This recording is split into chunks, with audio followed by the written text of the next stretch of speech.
There's a wide receiver available should the Lions go after him.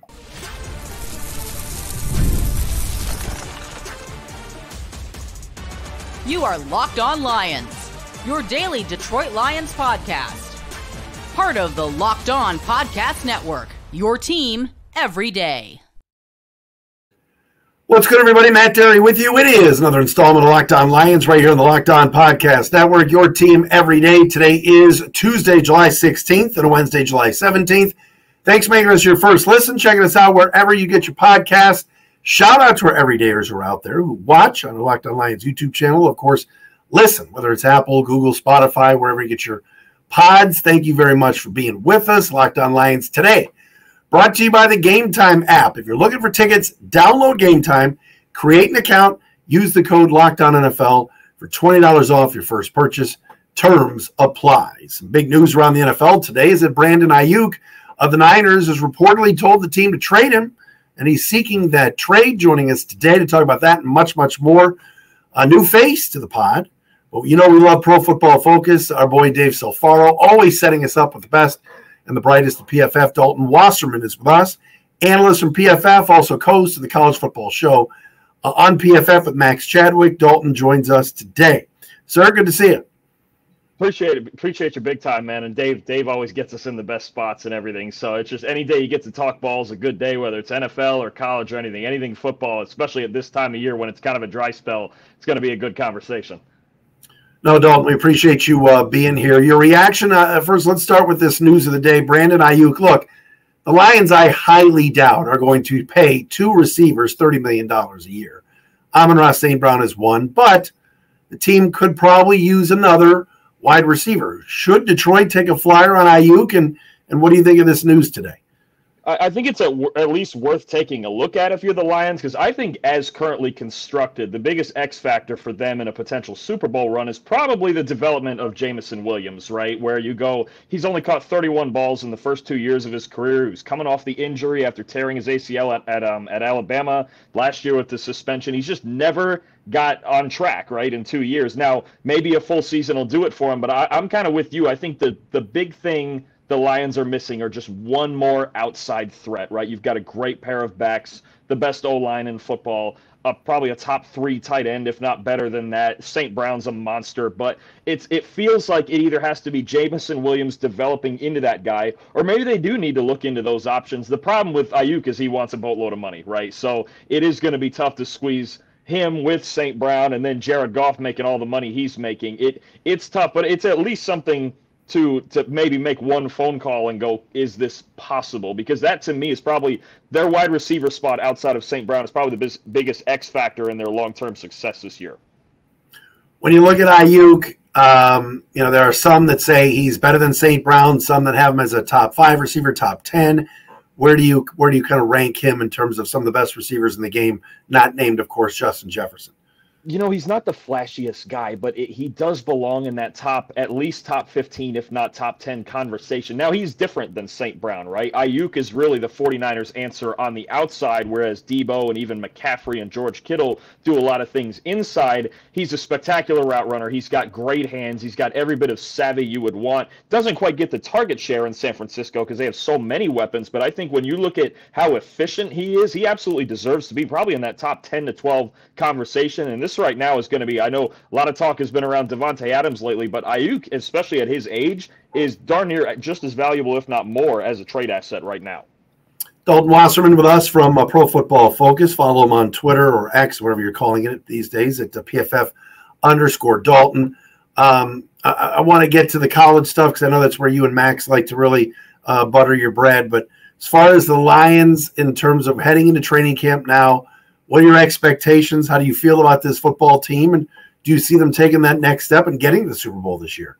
I love with the Lions that they have a lot of the things that you need to be stable, right? Your quarterback spot, your coaching, your head coach especially, your offensive line, your pass rush, right? A lot of the stable things that make a lot of the great teams great, they have it locked up. Like, to me, especially with Jason Kelce retiring from the Eagles now, the Lions have the best offensive line in football. You have a quarterback who, in a clean pocket last year, the only better passer in the league was, for us at least, was Josh Allen. So when he's protected, and he's going to be protected, he's really good. You've got a prime weapon. You've got Aiden Hutchinson, who honestly has the potential to win Defensive Player of the Year. And then I just love how they attacked their entire offseason, right? Last year, the one big hole for us is that they had the third worst coverage grade in the entire league, right? The secondary and even coverage from the linebackers was an issue, and they went and attacked it, right? Especially at cornerback. That's been the big story with Carlton Davis and Amik Robertson, and then the first two draft picks, Terrion Arnold and Ennis Rakestraw. I mean, the infusion of talent that they've gotten in the secondary, and I believe it was Brad Holmes talking about they really want to get Brian Branch in a more traditional safety role to help out on the back end. Now, he can still move around in the slot, but to attack the secondary this offseason the way they did, you could argue if they had an average or maybe a little above average secondary last year, they could have won the whole thing. They could have won the Super Bowl. I think they certainly would have won that Niners game, and we saw them beat the Chiefs once already. So I think them attacking the secondary this offseason was one of the most consequential stories for any team in the league. Interesting you brought up the offensive line. Obviously, this is ranking season. You guys have been doing it all summer. Shame on Trevor Sycamore, our good friend who had Jared Goff, like top 16 quarterback. But we let him slide for that. We had him on the show a while ago. But you just mentioned offensive line. Kevin Zeitler comes in. Jonah Jackson subtracted as he heads to the Rams. But you said it now twice. You think they've got the best O-line. Why is that? You have stability, right? So, I mean, you look at, they're one of the few teams that every week, barring injuries, obviously, that this is a stable group. And you do lose Jackson, and he's a good player, and Zeitler's a little older, but Kevin Zeitler's still really good in his own right, especially as a really good zone blocker, and the Lions run a good amount of outside zone in the run game. And he's always been a good pass protector. Like, if you were going to lose a guy like Jonah Jackson and pick up a veteran that you need to win now with, Kevin Zeitler's probably as good as it gets, even being 34, 35 years old, right? As long as he holds up. But he's been healthy in recent years, so it's not a big issue. But you have a borderline star at left tackle in Decker. Glasgow and Zeitler are really good at guard. Frank Ragnow's arguably the best center in the league. And Penei Sewell, honestly, at his age, it's just special how good he is. Honestly, whenever Trent Williams starts to slow down or retire or whenever he's done, I honestly think Sewell takes the mantle as best tackle and maybe even just best offensive lineman in the league. What he can do already, especially in the run game at not even 24 years old yet till October, he's special. And when they drafted him, you knew he was special coming out of Oregon and everything like that. But he's really become everything they've wanted to. That's the biggest reason. But 1 through 5 on that offensive line, they've just got terrific football players. And there's very, very few teams, if any others, that can say that. Yeah, you mentioned before the Eagles have had a little bit of attrition, like you said. And, that's where you start. That's where you build this thing. What's interesting is on the other side, the D-line's better, don't you think, with the additions of Davenport and Reeder? I know you guys are all down in Cincinnati, PFF country. What did you think of the DJ Reeder pickup, and how big of an addition is that? Oh, we love DJ Reeder. I mean, you talk about when you compare the splits of him when he's on the field for the Bengals versus when he was off, their run defense was like top 5 when he was on there, and I think somewhere in the bottom 10 when he was off. He's single-handedly, he's just one of those big two-gap plug-in nose tackles who is just a problem to block one-on-one, right? Like even zone game, man game, power, it doesn't matter. He's just a 350-pound brick wall. And in Cincinnati, he was starting to find it at the end of his days in Houston, but in Cincinnati, he really started to pick up the pass rush too. So if you've suddenly got a 350-pound behemoth, along with Aleem McNeil, who's already a borderline star, and Aiden Hutchinson, who's as freaky as it gets on the outside, like Reeder, what he will do, especially for this run defense, it makes things so much easier when you don't have to run blitz. And, you have a team that has question marks in coverage, and you don't have to blitz all the time and play up for the run. You can just go with your front 4, and whatever goes from there. Your linebackers can fill. But Reeder is he's not the most, traditional stat-stuffing guy, but he makes a massive impact, especially in the run game. More with our friend Dalton Wasserman from PFF. We'll do that coming up next. I want to ask him about the college game a little bit. Some guys the Lions picked up out of the draft, seeing as he focuses a lot on college football. And we'll get into the rest of the NFC North, too, with Dalton Wasserman from BFF. We'll do that coming up next. But first, Locked On Lions is brought to you by BetterHelp. Hey, comparison is the thief of joy, and it's easy to envy other people's lives. It might look like they've got it all together on that Instagram or Facebook or whatever, but in reality, these folks probably don't. Therapy can help you focus on what you individually want instead of what others have, so you can start living your best life. If you're thinking about starting up therapy, how about giving BetterHelp a try? It's entirely online, designed to be convenient, flexible, and suited to your schedule. You fill out a brief questionnaire to get matched with a licensed therapist. And what's great about BetterHelp is you can switch therapists at any time for no additional charge. Stop comparing, start focusing with BetterHelp. Visit BetterHelp.com/lockedon today to get 10% off your first month. That's BetterHelp, HELP, as in Paul.com/lockedon. It's our friends at BetterHelp.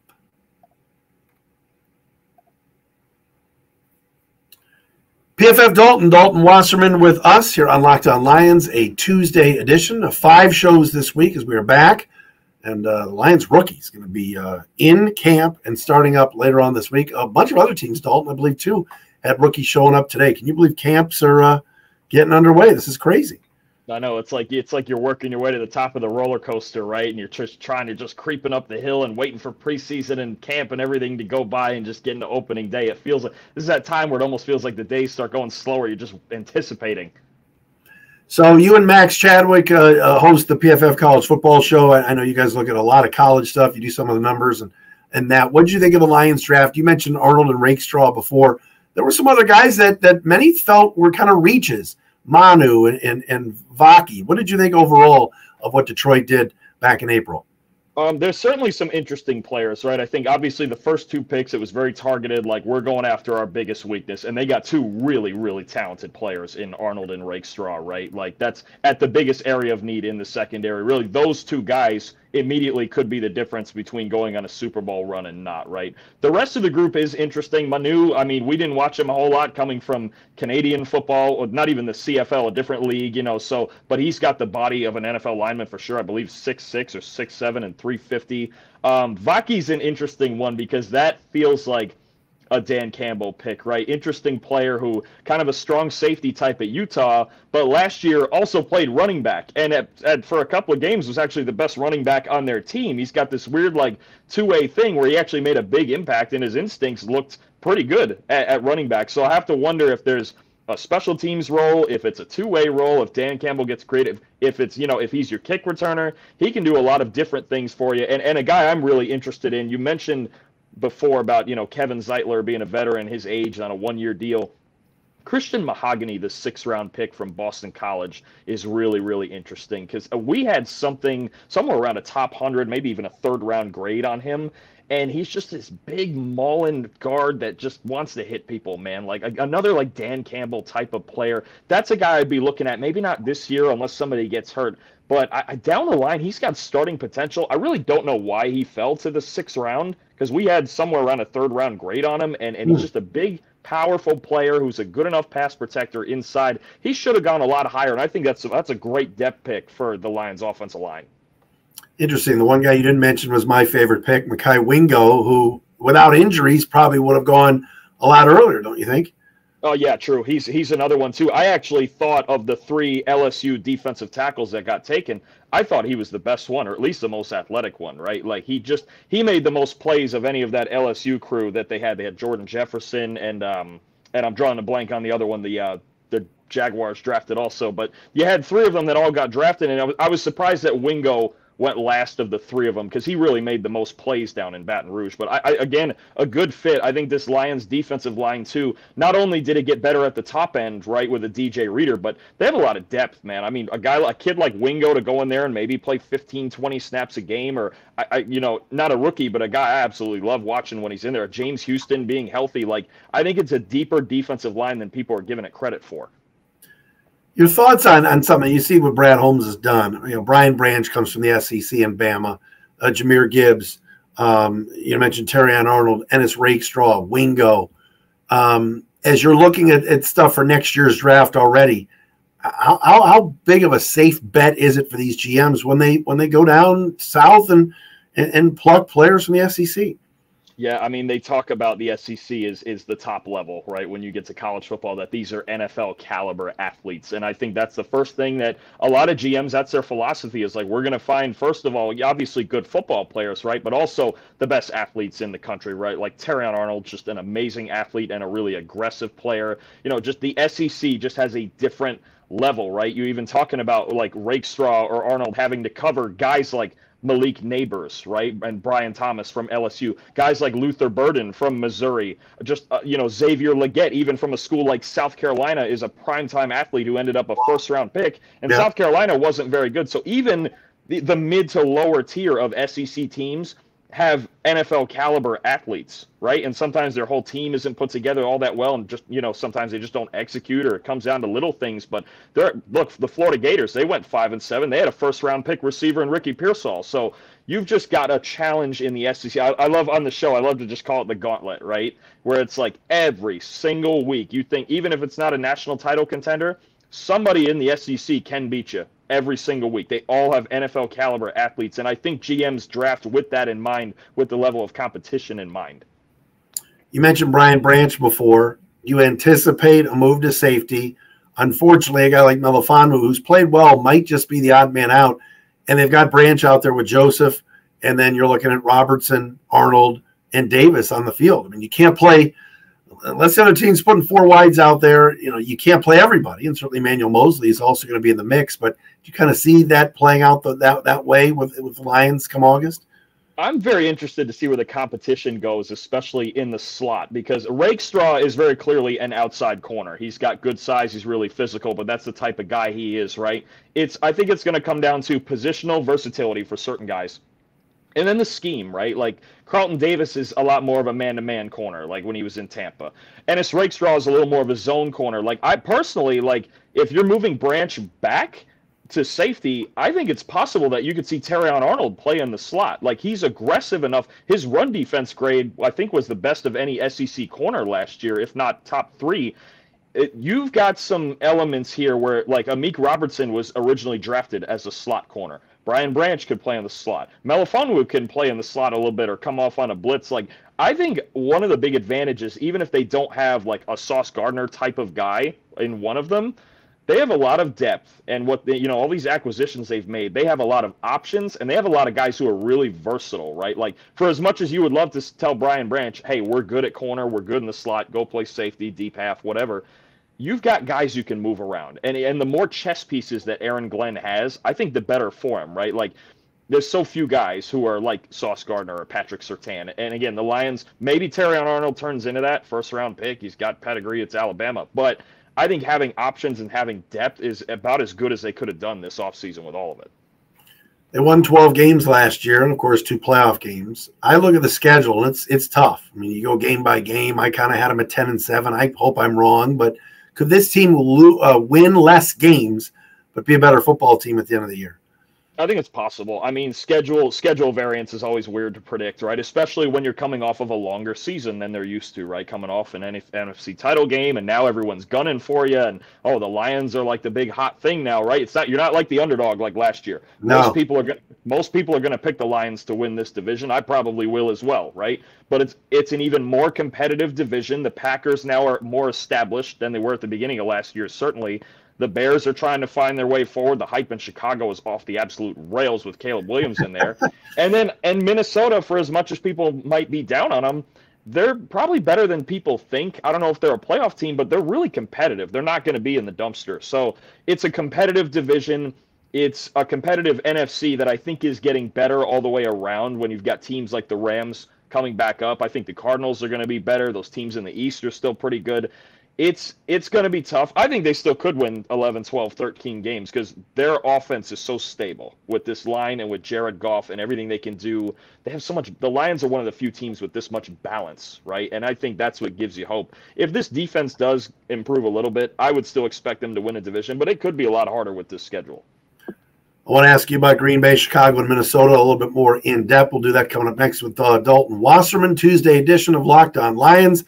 Call of the day returns tomorrow with all of you sending your voicemails in at our SpeakPipe at speakpipe.com/Dairy podcast page. Got some new submissions today, so We appreciate our everydayers out there.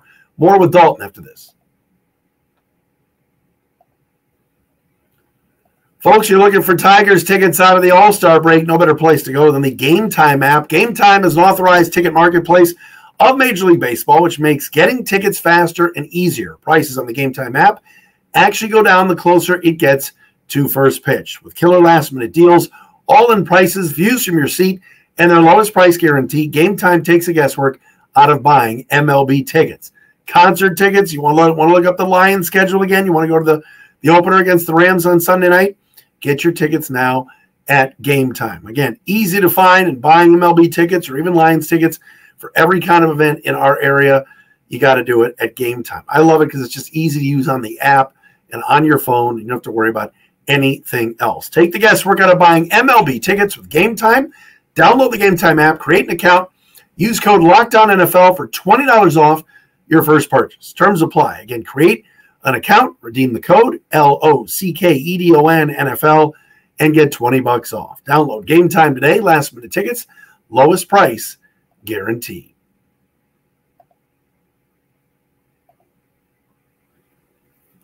Dalton Wasserman with us from Pro Football Focus. Check out all of his stuff at PFF.com. Get ready for college season as well, and the NFL, of course, here in the fall. In a couple of weeks, I should say, Lions training camp. All the players will be in a week from today is when they report. It's a little bit crazy. All right, you mentioned the division and the hype with Chicago. Let's start with Caleb Williams. Every day I look on Twitter, and he's trending. Something's going on. People are in love with him. Are the Bears a playoff team in your mind, or still a year away? I still need to see it. For me personally, I know they're one of the most controversial teams to talk about right now because everyone thinks obviously Caleb and Odunze are just going to come in there and light the world on fire. And is it possible? It's absolutely possible. Those guys are freaky talented. But my concern with the Bears is in the trenches, right? They were our lowest graded defensive line in the league last year and our fifth lowest graded offensive line. And that second part with Caleb Williams is what concerns me because last year at USC in a clean pocket, he was the best quarterback in the country. It's when he was under pressure that he really started to force things late in the play, kind of that old Brett Favre thing where you just never really knew what he was going to do at certain points, but he's going to try to play hero ball. So he's got to break some of those habits a little bit, sometimes just throw the ball away or take a sack, like things like that. He can't get into turnover trouble, right? I need to see it before I believe it. I know the Bears have had a rough history lately, especially missing the postseason and quarterbacks and everything like that.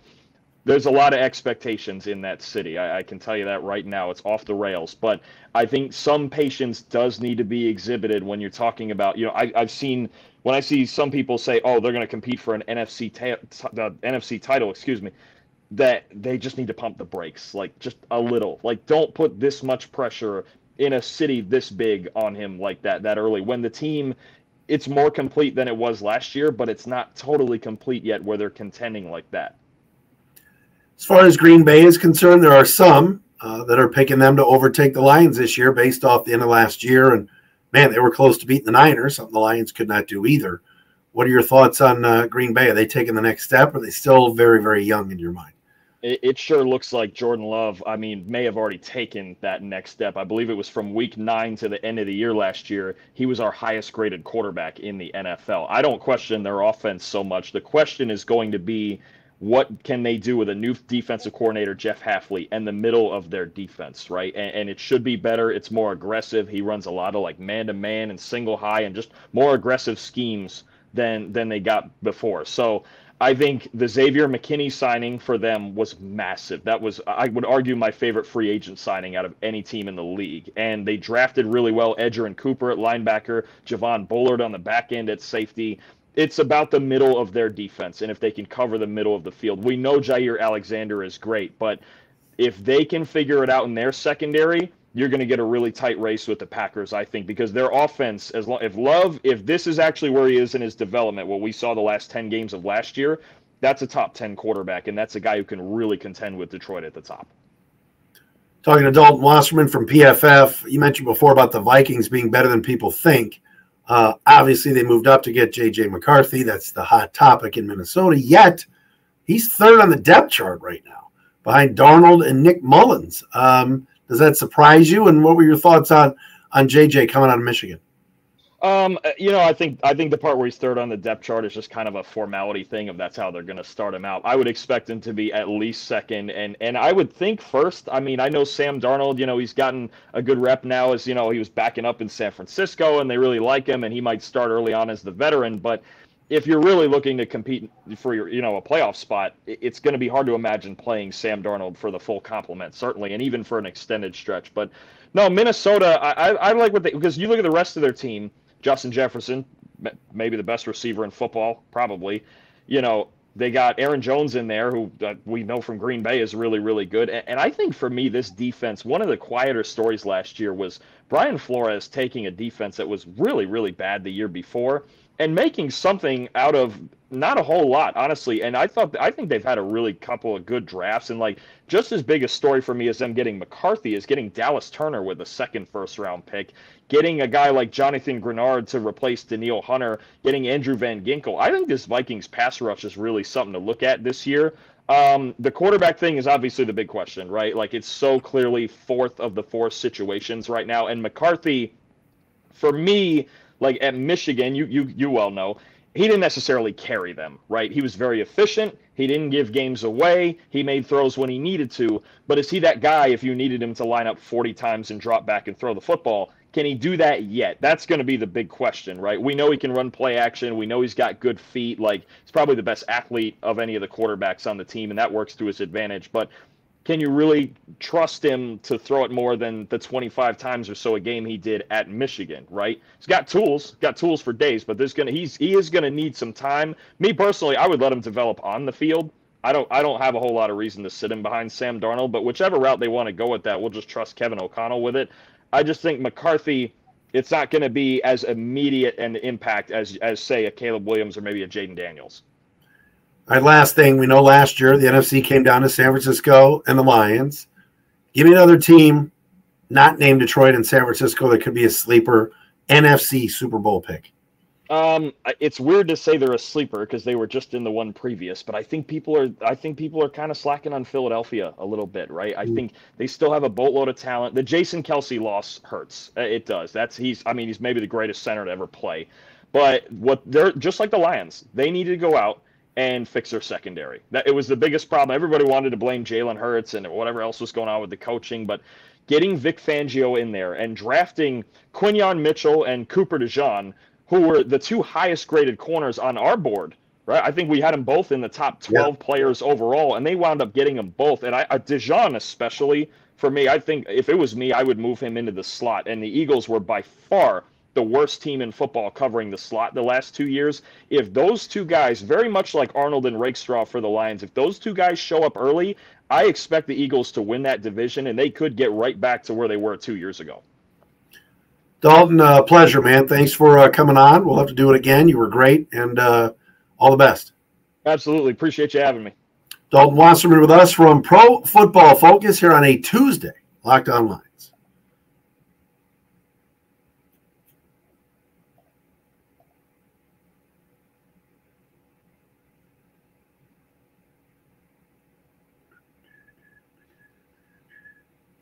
Good stuff.